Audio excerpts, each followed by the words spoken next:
I thought a fitting first video for the beginning of a new year would be a video about why I talk about the things I talk about. After all, I've been on YouTube for quite some time, as many of you know, and I certainly have a set of priorities when it comes to discussing various things. Some of the more obvious things are my concern for men's issues. I think men are struggling quite a bit, and I've never ceased being concerned about that. But there are other issues that I'm concerned with from a broader, more macroscopic perspective that I also try to drill home and talk about a lot, and that is why we are the way we are. As in, why are human beings the way we are? We are apes after all, as we all know, and why are we the particular type of ape that we are? And why do we behave the way we do? Why do we do the things that we do? These are very important questions to ask and even more important questions to answer. And I talk about it because I think it is probably more or less the most important thing anyone can understand at a basic level. Now, if you were to go up to the average person and say, why do you think people are the way they are? I suspect many people, not all, but many people, might give an answer along the lines of, well, you are the way that you are because of how you were raised by your parents and where you grew up and things of that nature. And of course, there's a smidgen, a kernel of truth to that. But it doesn't really capture, fundamentally, the reason why we are the way we are. Now, one thing I've talked about seemingly ad nauseum, and I won't cease talking about this until my dying day, is, of course, the importance of understanding the evolutionary perspective, context, and our own evolutionary background. We are animals, we are apes, we are descended from a long line of successful mammals to get where we have gotten to. And it is not just difficult, it's impossible to separate our behavior and how we are these days from where we came from in terms of our origins. And of course, as many of you know, I have railed for a very long time against the very common hokey perspective that purely culture and purely society are the determining factors in our behavior, in how we got to be how we got to be. Oftentimes, it takes the form of a type of circular reasoning. We behave the way we behave, men, women, different individuals, because society conditions us to be this way. And then you ask the question, where did society get the conditioning in the first place? And they never seem to have an answer to that question, or they evade it. Eventually, if you're thinking clearly, you have to come up with some kind of origin that at least takes into account some aspect of biology and where we came from. After all, culture and society could not have emerged in a vacuum. It's been a very gradual process. And so you have to think of these things, even in 2024, I dare say, when it comes to human beings. The common person, and I'm almost certain of this, really thinks, perhaps not constantly, but they really do think that when people talk about evolution and gorillas and chimpanzees and lions and all these animals, they're talking about something else entirely. And we exist in our own little bubble. We're separate from that. Somehow we have shrugged off this influence. Somehow we have shrugged off this burden of evolutionary weight. Because, let's be perfectly honest, I don't blame them. Everything we can observe in society seems to be geared towards that, in the sense that when we look out at the world, we see buildings and skyscrapers and cafes and video games and all these complex things that emerge from culture and human ingenuity. And we think, wow, this is us outstripping ourselves and evading our evolutionary nature. However, as you well know, upon closer inspection, it becomes very obvious that virtually everything we do has some kind of evolutionary motivation. You want to be successful. Well, why, particularly as a male? Because status equates, on average, with attracting more mates, reproductive success. People chase money. Money is necessary for survival. In former times, money would not have been the coin of the realm, no pun intended, but rather the byproducts of the hunt or the amount of cattle you might have owned, which still persists in certain societies. So status is really important. People are obsessed with status, and survival is important as well. But why is that? Well, because ultimately most of us want to pass on our genes. And even if we don't want to actively pass on our genes, that subconscious drive undergirds virtually everything we do. It undergirds what I do. It undergirds what you do. We simply cannot escape that evolutionary nature that has been imprinted upon us, being the byproducts of tens of millions of years of mammalian evolution. You simply cannot escape that type of trajectory. And so, as I said, a cursory glance reveals much. But the problem is, and this is why I'm sort of in a state of psychological or cultural war with many individuals, is that very few people openly acknowledge those evolutionary roots, which is to say, they will say, of course evolution is real, of course it took place. This is what I call lip service to evolution. You might be familiar with me saying that. But it doesn't have any real impact now, not in 2024. This is the current year. We are well past that point. But unfortunately, we're not. And when we don't take that into account, we are at risk of a fundamental misunderstanding of human nature, which is what has transpired over the last couple of decades and has accelerated in the past decade and a half or so. And this is particularly true of the left, because both the right and the left, broadly speaking, are adversarial or antagonistic towards evolutionary theory and its impact on us. On the one hand, in terms of the right, it's typically religious leanings, God, blah, blah, blah. But on the left, it's something else. It's not really God. So the left will say, yes, evolution is all true and real, but we're better than that. We're human beings. So there's a kind of special quality to being a human being that sets us apart from other apes. Now, on some level, that's actually true. We are very distinct, even unique apes compared to gorillas and chimpanzees and gibbons and orangutans. It's obviously and absolutely true, but we're not that different. And so the left needs to, of course, acknowledge this, but they can't actually properly acknowledge it, because if they did, their entire system of thought, their theory of everything being social conditioning, would fall apart. The right is these days, of course, much less influential, particularly the religious aspect of the right, and so it's less of a concern. But again, most people that I've engaged with and observe do not take into account why we do the things we do. Ultimately, it has to have an evolutionary origin. It cannot be found in a circular social conditioning theory that is often proposed to be the be-all and end-all. The other thing I've taken to talking about quite a lot in the last 2 or 3 years in particular is the importance and influence of genes. Because again, if you were to ask people why people behave the way they do, why they are the way they are, how they are the way they are, they'll just say something like, well, it's where they grew up, it's how they were raised. Again, there's a smidgen of truth to that, and we can talk about environmental influences. But the reality is, and this of course goes hand in hand very neatly, in fact, with our evolutionary origins, the reality is that we are not but genes and environment. The genes are the hardware, as it were, the environment is the software.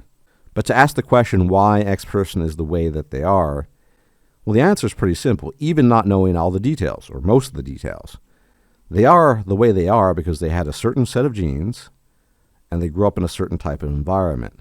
And that's the reason why they are. Now, of course, there is the notion of how they were raised, and I'm going to talk about this in a separate video, but it is true that that contributes to a degree, but only in a very minimalistic sense. And the principle here, as I've talked about before, is it's very easy to break something. It's very easy to destroy a house rather than build one.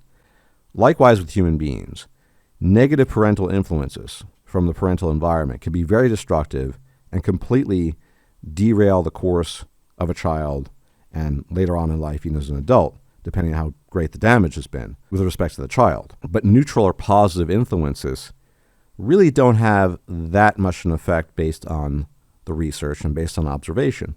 So my father, who has always been a nice guy in this respect, said, well, the reason why you liked X is because I read to you. No, what parents do, of course, is they respond to their children's instincts, needs, and wants.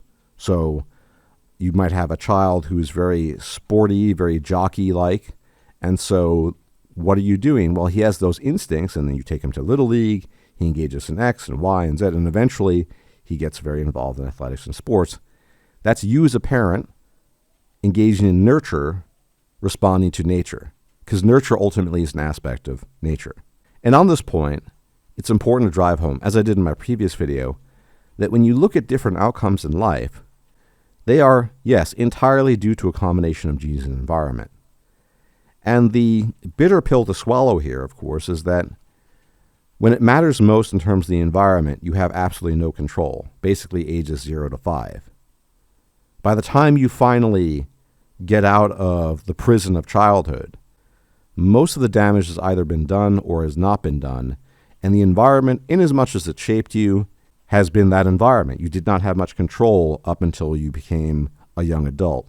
And by then, it is very difficult to change core personality, core traits that you would readily associate with yourself.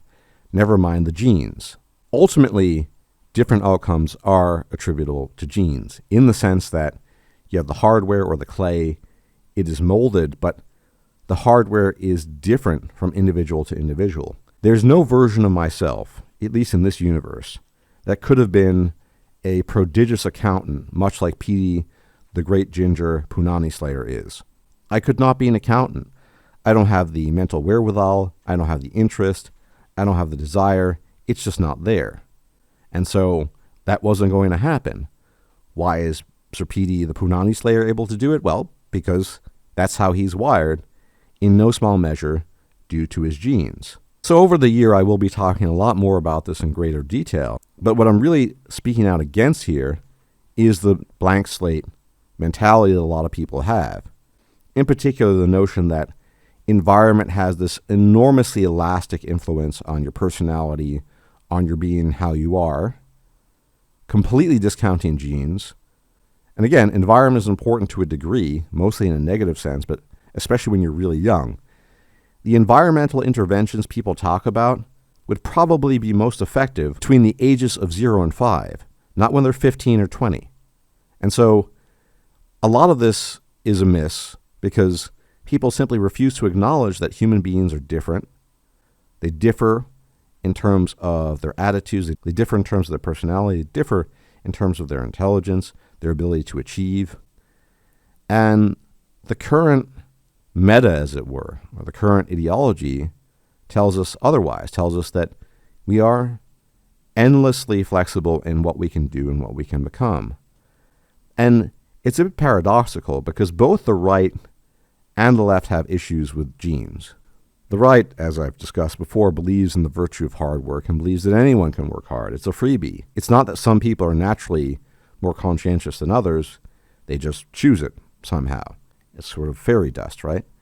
The left doesn't want to acknowledge the importance of genes, mostly for historical reasons, because they fear it would lead to some sort of horrific political institutionalization of policies that would wipe out people or something like that.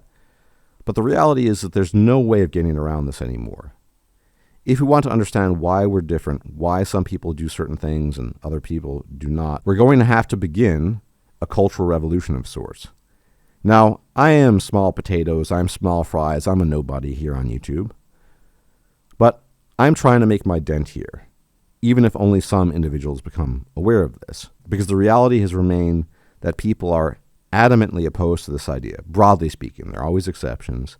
They don't want to accept things like the idea of stratification being due to things like genes.